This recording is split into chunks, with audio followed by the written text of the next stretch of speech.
ఇక్కడ కొన్ని దగ్గరలో చెట్లు లేని దగ్గర కొంచెం ఎండ కొడుతుందనమాట. ఇంకా రిక్కీ కోసం నేను ఇక్కడ కర్చీఫ్ అయితే పెడుతున్నాను. మా రిక్కీకి క్యాప్ తీసిస్తాను పెట్టుకోనానంటే అస్సలు పెట్టుకోడనమాట. ఇంకా మా చెల్లి నెత్తిన స్కార్ఫ్ వేసుకుంటే దాన్ని చూసి వాడు కూడా వేసుకున్నాడు. ఇంకా మా చిన్నోడు నాప్కిన్ నెత్తినేసుకొని అలా నడుస్తుంటే నాకు ఎంత ముద్దుగా అనిపించిందో అనమాట. ఇంకా నాకు ముద్దుగా అనిపించినంత సేపు పట్టలేదు మా వాడి నాప్కిన్ నా మూతికి ఇసిరి కొట్టడానికి.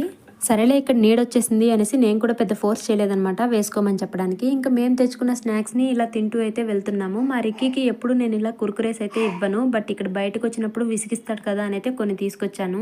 ఇంకా జంబో ప్యాకెట్ను ఓపెన్ చేసుకొని అలా తింటున్నాడు అనమాట. ఇక్కడ మా చెల్లి కొన్ని పెట్టి రిక్కీ అని అడిగింది, నేను పెట్టను అని అయితే అన్నాడు అనమాట. ఇంకా నాకు కొంచెం పెట్టినానా అంటే నాకైతే తెచ్చిస్తున్నాడు అనమాట. కింద పడిందని వాటిని చూస్తూ నాకు పెడుతున్నాడు. ఇంక ఈ ముసుగు దొంగ ఎవరైనా బిత్తరపోయారు, నేనేనండి. సమ్మర్ సరిగా స్టార్ట్ అవ్వక ముందే ఎండలు ఇలా ఉన్నాయి అంటే మంచి మార్చి ఏప్రిల్ సీజన్లో మాడు పగిలిపోయేలా కాస్తాయేమో మరి. ఇంకా అందుకే ఆ సీజన్లో వెళ్ళలేమని మేము ఇప్పుడే చూస్తున్నాం అనమాట. ఇంకెవరైనా విజిట్ చేయాలనుకుంటే ఈ మంత్లోనే విజిట్ చేయండి.